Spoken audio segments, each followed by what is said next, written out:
dwar li b'mewt ħassar dnubna, tajtna l-ħajja u s-seb fil-qawmin. Fik il-qana biex bħalek mal-qawma niksbu rebħa f'salet natek bla tmiem. L-odwa tajba u lejt it-tajjeb fl-isem tal-Missieru, tal-Iben u tal-Ispirtu Santu, il-grazzja ta' Sidna Ġesu Kristu, l-imħabba ta' Alla, il-għaqda fl-Ispirtu Santu ħatkun ma'kom il-kol. Nilqowkom f'dan is-santwarju għażiż fejn Marija ħallit il-qabar vojt grazzi għas-saħħa ta' bina Ġesu biex illum niċċelebraw l-ikbar jum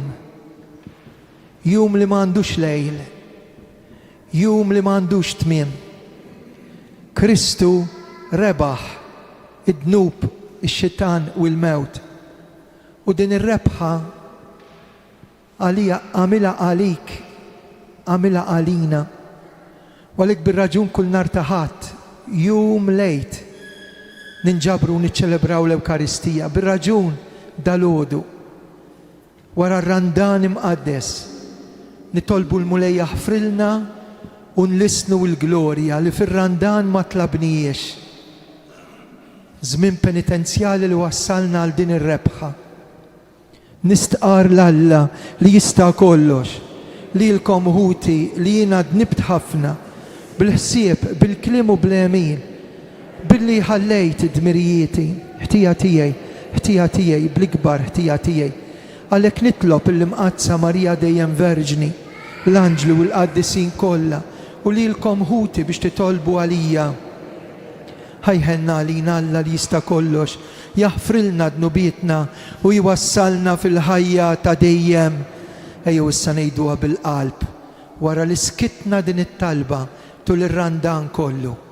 Flimkien, glorja l-Alla fl-oli ta' smewiet, paċi fl-art, il-bnedmin ta' rieda tajba.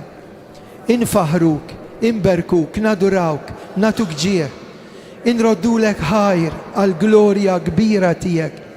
Mulej Alla sultan tas-sema, Alla missier li tista' kollox. Mulej Iben waħdini Ġesu Kristu, mulej Alla ħaruf talla bin il-missier. Int li tneħħi d-nubiet tad-dinja ħenna għalina. Int li tneħħi d-nubiet tad-dinja ilqa' talb tagħna. Int li qiegħed fuq il-lemin tal-missier ħenna għalina. Għaliex inti waħdek qaddis, inti waħdek mulej, inti waħdek l-oli Ġesu Kristu mal-Ispirtu Santu fil-glorja tal-missier Alla. Nitolbu u Alla inti llum bibnek il-waħdini il-mewt ġit meluba, ftaħtilna d-bieb tal-ħajja ta' dejjem, għatina li aħna u niċċelebraw dil-festa solenni, niġġeddu bl-Ispirtu qaddis tiegħek u nqumu għad-dawl tal-ħajja bibnek Ġesu Kristu Sidna li hu Alla u miegħek jgħix wisaltan flimkien mal-Ispiritu Santu għal dejjem ta' dejjem. Amen.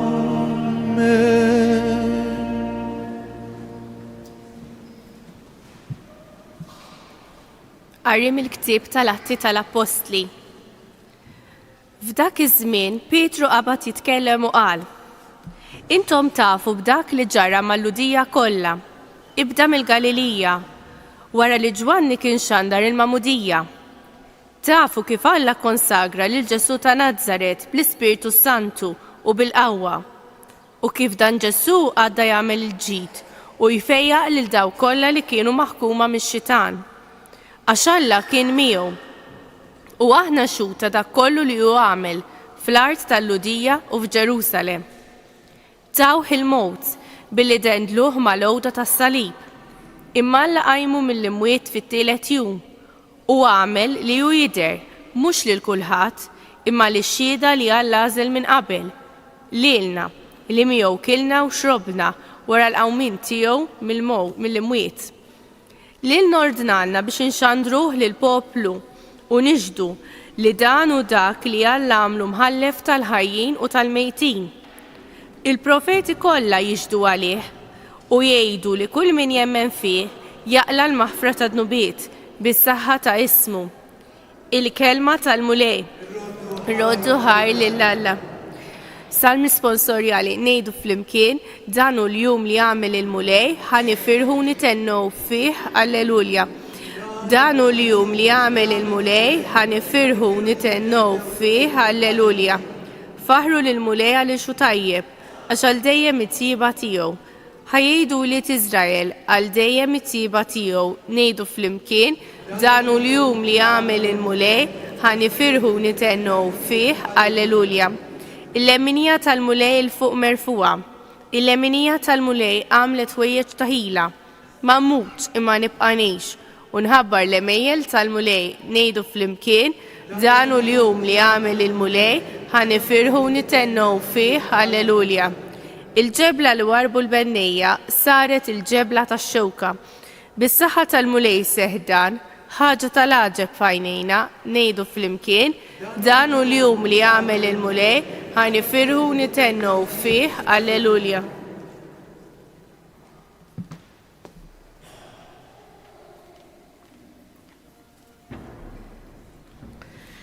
Qari mill-littra ta' San Pawlu Apostlu lill-Kolossejn, ħuti. Jekk intom irxuxtajtu ma' Kristu, fittxu il-ħwejjeġ tas-sema fejn Kristu qiegħed fuq il-lemin ta' Alla. Aħsbu fil-ħwejjeġ tas-sema mhux f'dawk tal-art. Għax intom mittu imma ħajjitkom moħbija fl-imkien ma' Kristu. Falla. Meta jidher Kristu li hu l-ħajja tagħkom, imbagħad intom ukoll tidhru fl-imkien miegħu fil-glorja. Il-kelma tal-mulej. Inroddu ħajr bil-wieqfa ħanisimgħu innu antik marbut propju mal-qawmien ejjew ngħixuh dan il-kliem. Ħajollu l-insara b'tifħirhom il-vittma tal-għejd għax feda il-ħaruf in-naċ tiegħu mill-jasar tal-mewt. Ġesu raġa ħabbeb il-midneb ma' Alla l-Missier. F'taqbida tal-għaġeb mal-ħajja inqerdet il-mewt u qamset il-ħajja mill-qabar isaltan rebbieħ. Għajdilna Marija ħabbrilna fit-triq lil min rajt, jien rajt qabar Kristu li rxoxta fis-sebħ tal-qawmien. Rajt l-anġli li ġew jagħtu xhieda il-faxxa illi żar, irxoxta mill-mewt Kristu Sidi li fih it-tamajt. Maru l-Galilija qabilkom, hemmhekk se taraħ. U nemmen li llum Kristu rxoxta tassew mill-imwiet. Int mela sultan ħenna lina u Kristu rebbieħ. Amen, Alleluja. Inkantaw l-Alleluja.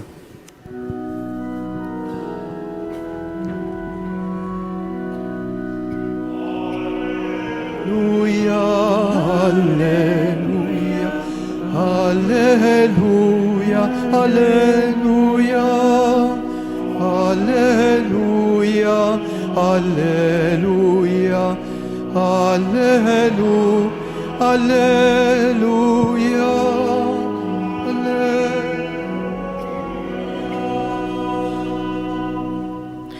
Il-ħaruf tal-għejd tagħna li hu Kristu hu maqtul namlu mela festa fil-mulej.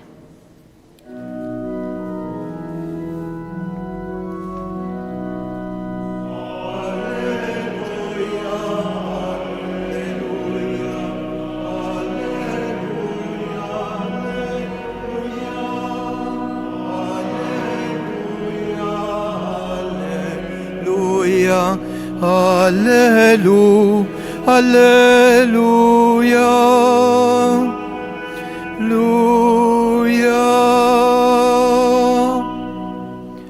Il-mulej ma'kom, qari mill-Vanġelu skont San Luqa. Kmieni mas-sebħ, l-ewwel jum tal-ġimgħa. In-nisa marru ħdejn il-qabar u ħadu magħhom il-fwejjaħ li kienu ħejjew. Huma sabu l-ġebla mgerba minn quddiem il-qabar, imma meta daħlu fih il-katavru tal-mulej Ġesu ma sabuhx hemmhekk. U kif kienu mħasbin fuq dan, f'daqqa waħda deru qudiemhom żewġ tirġiel libsin ilbies jiddi. In-nisa mimlijin bil-biża' baxxew għajnejhom lejn l-art, imma dawk qalulhom il-għala qed tfittxuh qalb il-mejtin il-minu ħaj.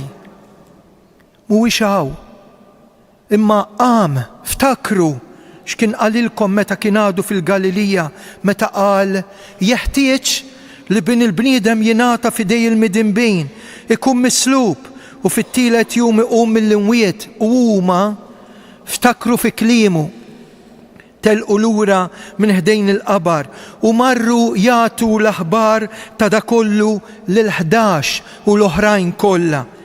Kienu Marja ta' Magdala u Ġwanna u Marja ta' Ġagbu u n-nisa l-oħra li kellhom magħhom. Huma kienu li qalu b'dan lill-apostli, imma d-diskors tagħhom l-apostli stħajluh tewdin u memnuhomx. Madankollu Pietru qam u mar bġirja lejn il-qabar.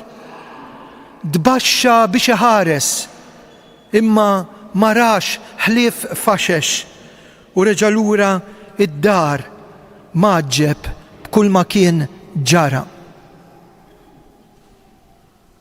Il-kelma tal-mulej it-tifħir lilek Kristu bil-qari tal-Vanġelu nindafu minn dnubietna.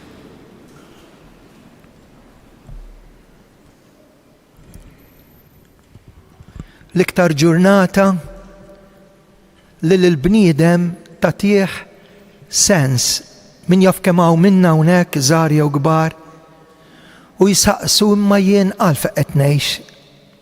Jien x'ġejt nagħmel fid-dinja. Min jaf kemm hawn min isaqsi imma lili għaliex għamduni. Għaliex xarbuli rasi b'dak l-ilma imbierek illi illum huwa l-ilma l-ġdid tal-għejd li fih se nistqarru l-kredu, il-fidi tagħna. Eżistijej.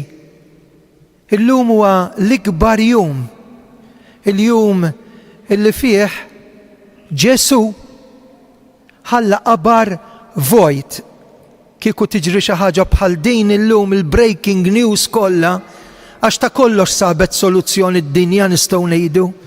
Imma ta' ċertu mart, ta' ċertu iżolament, ta' ċertu mart kroniku, u iktar tal-mewt id-dinja baqet qudiema ħajt kbir. U għalhekk li qed jiġri llum, il-Vanġelu tal-lum jagħti ħafna sens il-ħajjitna. Kif jibda il-Vanġelu ta' San Luqa li qed naqraw dis-sena?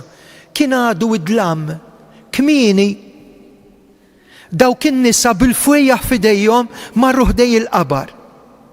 U qed jgħid l-ewwel jum tal-ġimgħa, l-jum tal-ħadd, għax 7 ijiem Alla ħadem imma fil-jum il-ġdid Alla straħ. 7 ijiem il-ħolqien.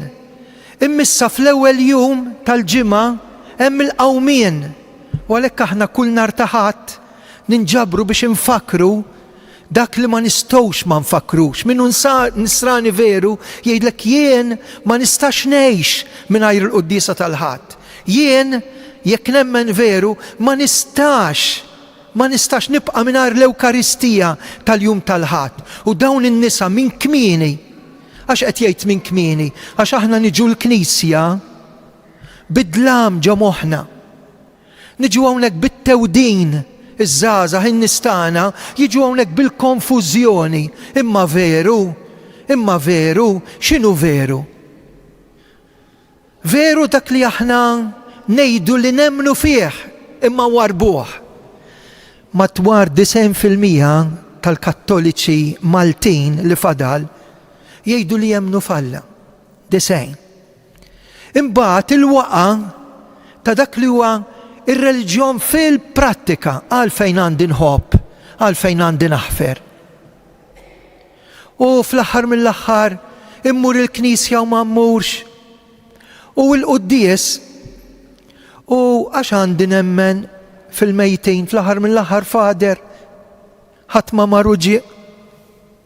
Jien kelli tifla marret ma nafux fejni, tlift il-mara kienet għada kollha kemm aħna tlifna l xi ħadd ta' għażiż.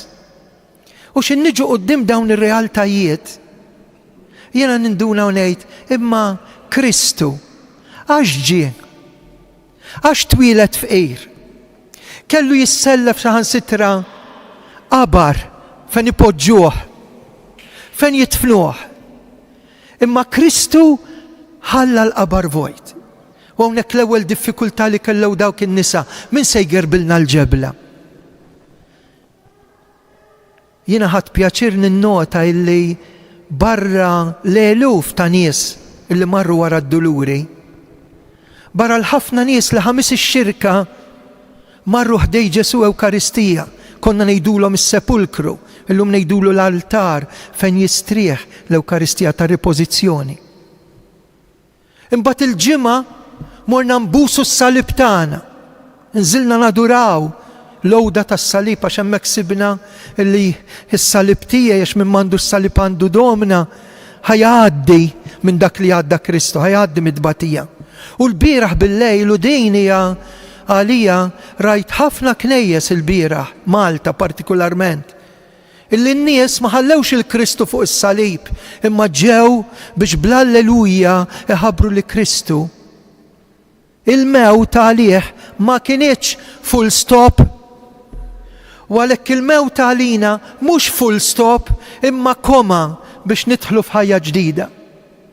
U għalhekk dak li qed jiġri llum dawn in-nisa x'in jiltaqgħu ma' Ġesu jgħidilhom imma inti ilma qed tfittex u għalfejn qiegħda tibki. U hija d-domanda tagħna aħna x'qed infittxu dawn l-4 ijiem?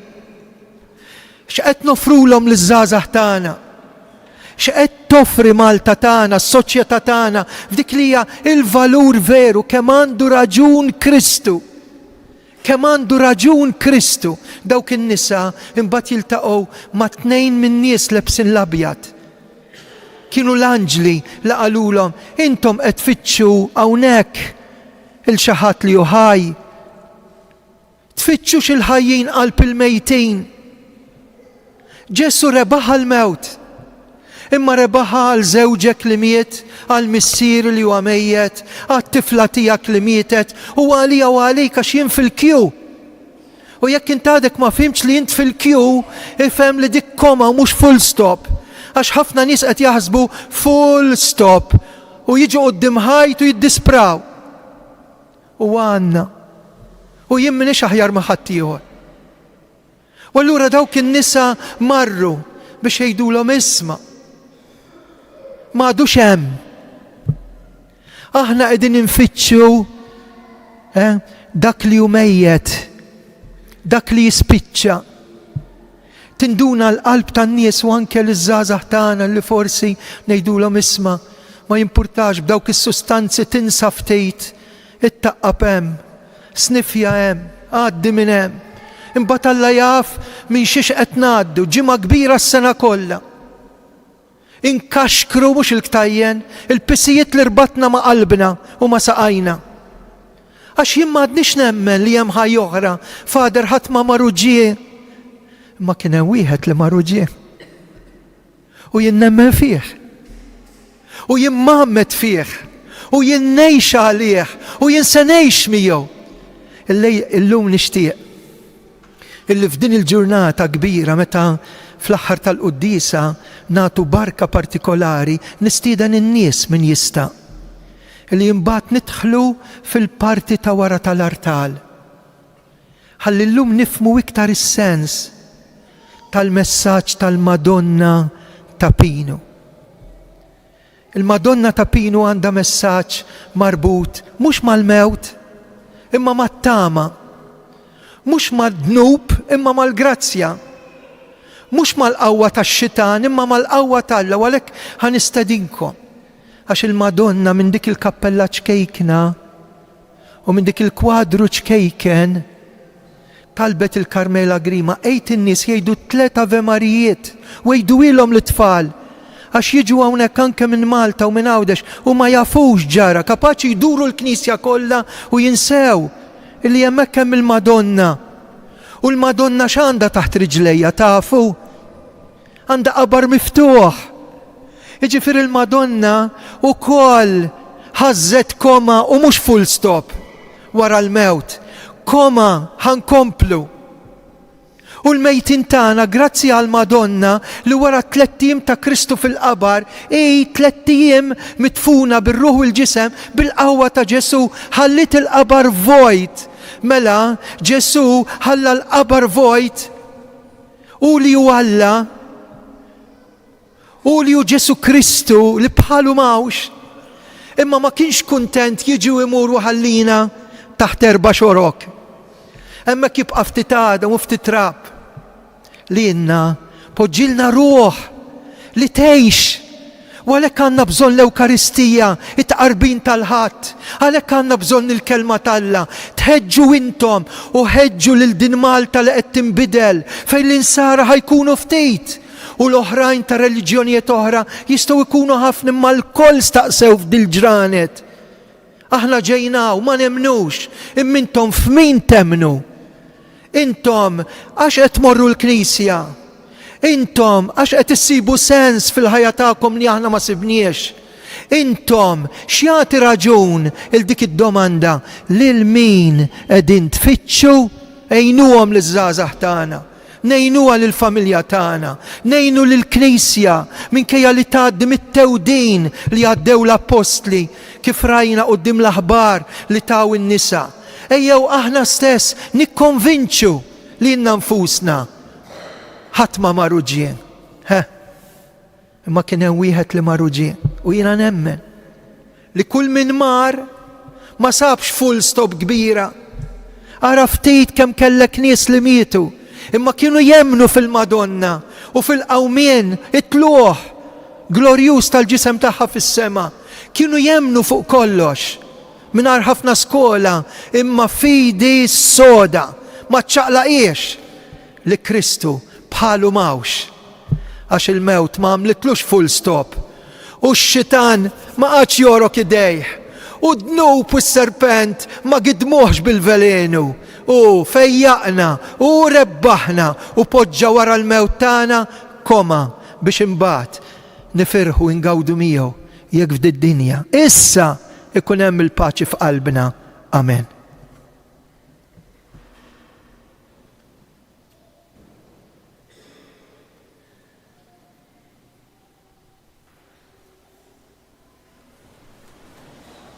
Issa llum ħanamlu xi ħaġa li għamilna wkoll il-bieraħ bil-lejl mal-insara kollha.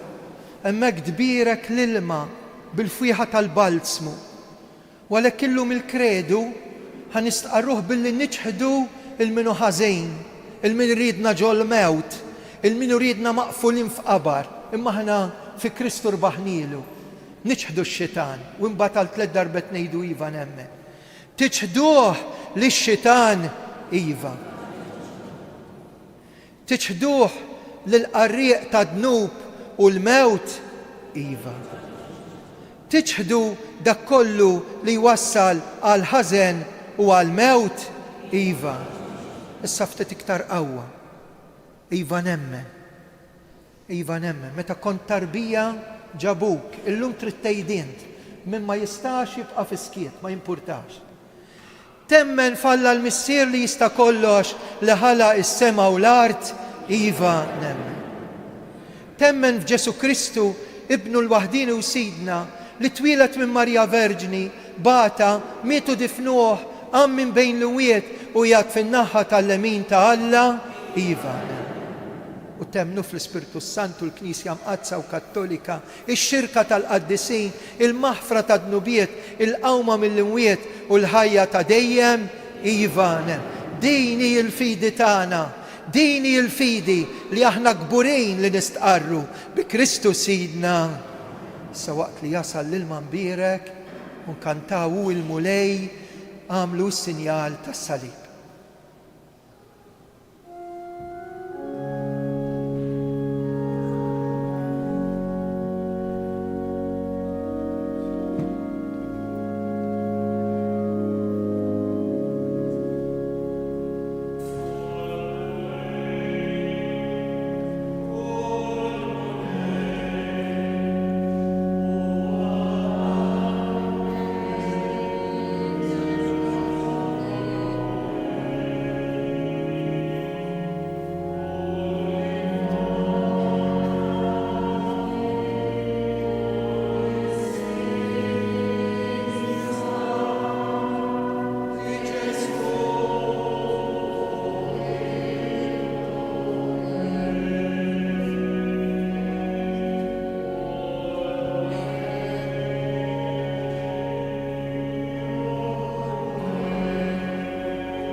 nresqu lil-mulej it-talb tagħna.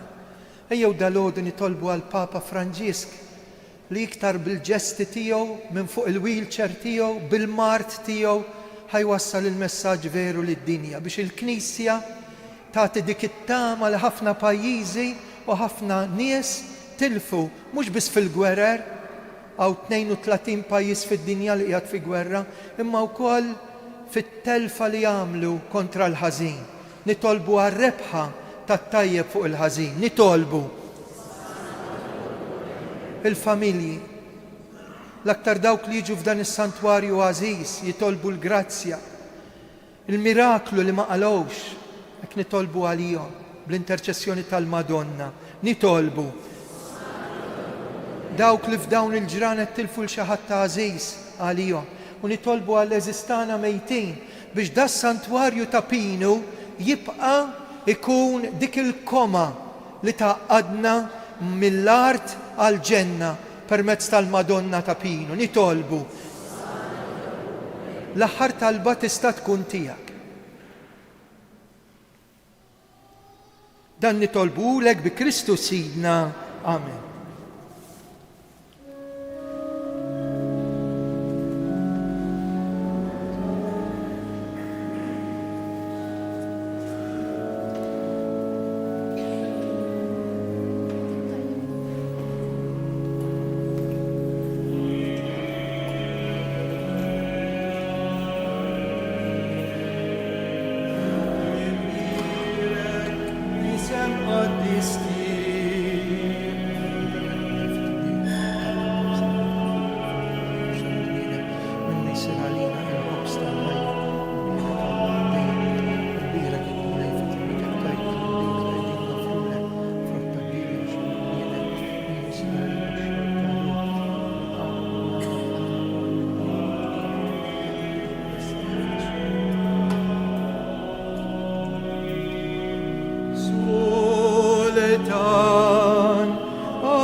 Kantaw tkun imbirek mulej għal dejjem u imbirek li sem qaddis tiegħek. Alleluja.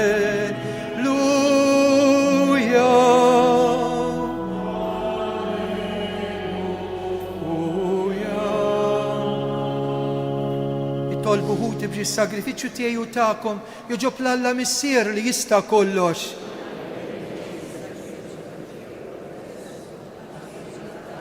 Qalbna mimlija bil-ferħ tal-għid nofrulek is-sagrifiċċju li bih il-Knisja tiegħek titwielet mill-ġdid u tieħu l-għajxin tagħha bi Kristu Sidna.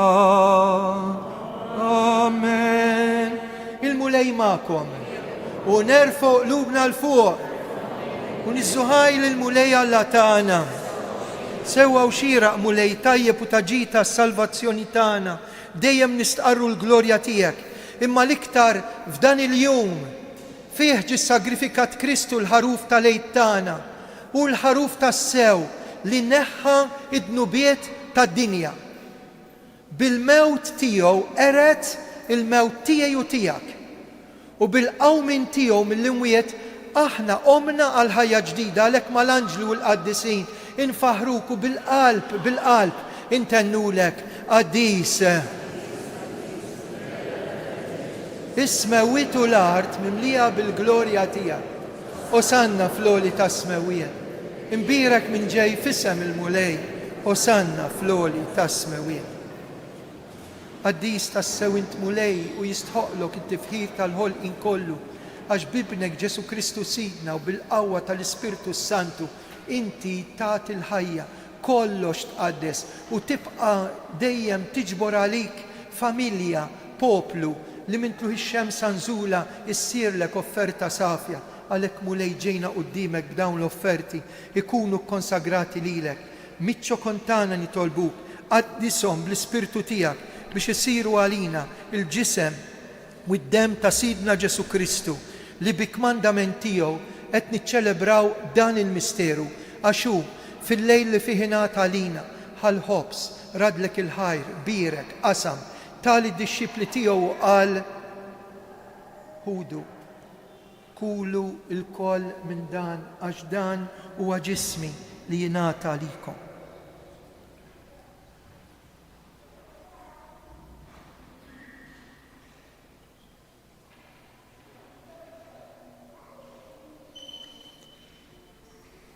Ekk ukoll wara l-ikla ħal-kalċi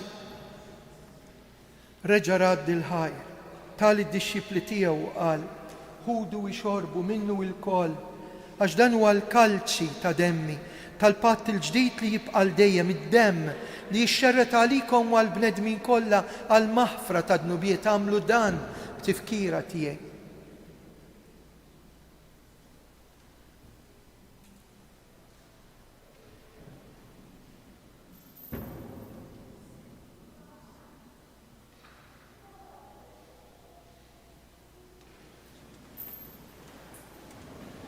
Dan hu l-misteru tal-fidi inħabbru l-mewt tiegħek mulej.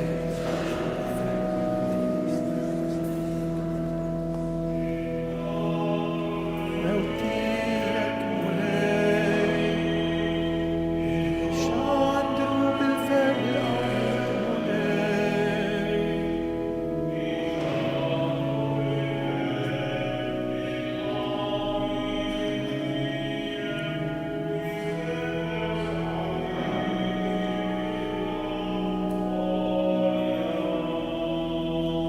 Għalhekk mulej aħna u nagħmlu dan tifkira tal-mewt u l-qawmien ta' Sidna Ġesu Kristu.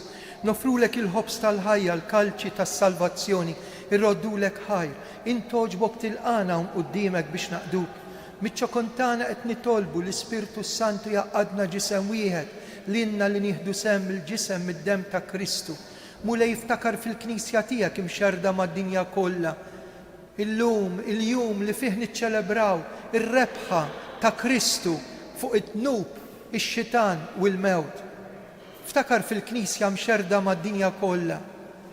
Nitolbu għal Papa Franġisk, l-isqof tagħna Anton, il-ministri tiegħek kollha. Ftakar ukoll fħutna li raqdu bit-tama tal-qawmien. Nirrikmandaw il-Marius Abela. Imma llum nagħmlu talba speċjali għall-eżistana mejtin. Ħajkollhom lejt wiċċ imwiċċ mal-irxoxt fil-ġenna. Ftakar fil-mejtin kollha. Daħħalhom quddiemek fid-dawl tas-sebħ tiegħek. Ħenna għalina l-koll nitolbuk, għati lilna wkoll il-wirt tal-ħajja ta' dejjem. Hemmhekk naraw kalla tagħna, wiċċ imwiċċ, hemmhekk inti tixxotta kull dema minn għajnejna biex inkunu nistgħu nieħdu sem f'dik il-festa, f'dak il-ferħ li ma jintemm qatt u qatt. Bi Kristu ma' Kristu fi Kristu jingħata lilek u Alla missier li tista' kollox flimkien ma' l-Ispirtu Santu kull ġieħ kull glorja għal dejjem ta' dejjem. Amen. Kristu ħajja hawnhekk mhux ċajta, bat jiġi jgħidulek Father boring u d-dies boring jew bla sens, ħalli iktar inweġġew. Aw Kristu ħaj, xirridu iktar. Minajru ħajjitna kif tkun. Fuq kollox aħna wliet u mhux il-sira, nagħmlu l-qalb u intennu mis-sierna li inti fis-smewja. Jitqaddes ismek, tiġi saltnata. Ikun li tridin fis-sema hekk fl-art. Ħobżna ta' kuljum għatina llum. Aħfrinna dnubietna bħalma naħfru l-minuħati għalina. Iddaħħalniex fit-tiġrib. Eħlisna mulej minn kull deni, għatina fit-tiba l-ħnina tiegħek paċi fi żmienna. Inkunu ħilsa dejjem mid-dnub u mħarsa minn kull xorta tankwiet. Aħna nistennew u nittamaw lejna u l-miġja tas-Salvatur tagħna Ġesu Kristu. Mulej Ġesu dak li l-apostli qed tgħidu lilna nħallilkom is-sliem. Natikom il-paċi tiegħi tħarix lejn dnubietna, ħares lejn il-fidi tal-Knisja tiegħek għatiha sliem laqda li intrid fija, int li tgħix wis-saltan għal dejjem ta' dejjem. Ħanatu sinjal ta' Kristu, is-sinjal tal-paċi. Jew ngħiduh bil-qalb b'din it-tama. Sinjal ta' Kristu li rebaħ il-mewt għalija u għalik. Il-paċi tal-mulej tkun dejjem magħkom. Għatu l-paċi l-xulxin. Ħaruf ta' Alla li tneħħi d-nubiet tad-dinja ħenna għalina.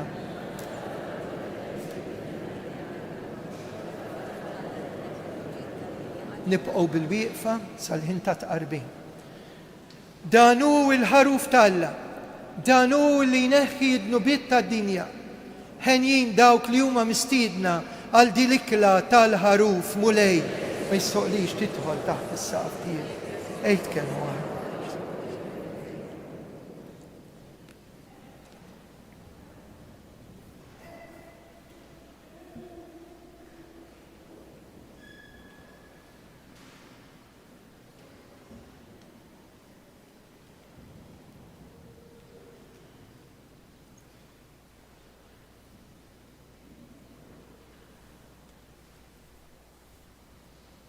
Issa nitħejjew biex nagħmlu tqarbina tal-preċett tal-Għid il-Kbir.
jew fi skiet ngħidu grazzi bil-qalb lil Ġesu.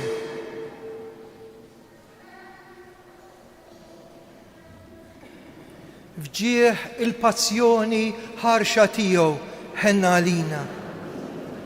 Fġieħ il-passjoni ħarxa tiegħu. Fġieħ il-passjoni ħarxa tiegħu. Nitolbu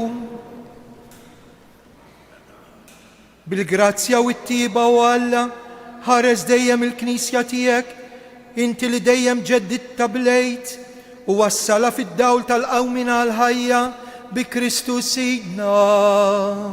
Amen. Sa min jixtieq minkom, hekk dritt wara li nagħtikom il-barka, il-quddisa mhux ħadd tispiċċa bħas-soltu biex min jista' minkom nidħlu fil-parti qrib il-post nejn il-Madonna sejħitilna. Kważi trid tagħtina lejt it-tajjeb dilhom li aħna tant inħobbu quddiem l-ikona mirakuluża. Allura min jiflaħ jew jista' minkom mhux bil-fors se nispiċċaw hemmhekk bit-tliet Ave Marijiet illi inħobbu ngħidu kif talbitna l-Madonna f'dan is-santwarju. Għannom tar-rettur Fader Gerard, is-saċerdoti, tant volontira li jaħdmu f'dan is-santwarju, ngħidu grazzi lill-Alla u l-Madonna għaċ-ċelebrazzjonijiet sbieħ li jinżammu propju minn dan il-post. U inwedukom ħafna it-talb u s-servizz u l-qadi f'isem Marija. U intom li tħobbu tiġu tapinu mill-qrib u mill-bogħod, kunu apostli tal-Madonna. Xerdu d-devozzjoni li toħroġ minn dan il-post qaddis fejn isir ħafna u ħafna ġid. Issa l-tliet darbiet illum barka speċjali ngħidu ammen. Il-mulej magħkom lilkom li nġbartu għal festa solenni tal-Eid, Alla li jista' kollox jagħtikom il-barka tiegħu, eħenna għalikom jeħliskom mit-tiġrejb u mid-dnub flimkien. Amen. Iġġeddidkom għal ħajja ta' dejjem bil-qawmin ta' ibnu mill-imwiet u hekk jagħmilkom nies ta' tama fil-ħajja ta' dejjem flimkien. Amen. Intom li fakkartu l-passjoni tal-mulej u f'din il-għodwa qegħdin tifirħu blejt tiegħu, jagħtikom il-grazzja li taslu fil-festa tal-għena tas-sema bi Kristu Sidna. Il-mulej magħkom, iberikkom Alla li jista' kollox, il-Missier, l-Iben u l-Ispirtu Santu. Issa nibdew nersqu lejn l-ikona tal-Madonna għal min jixtieq.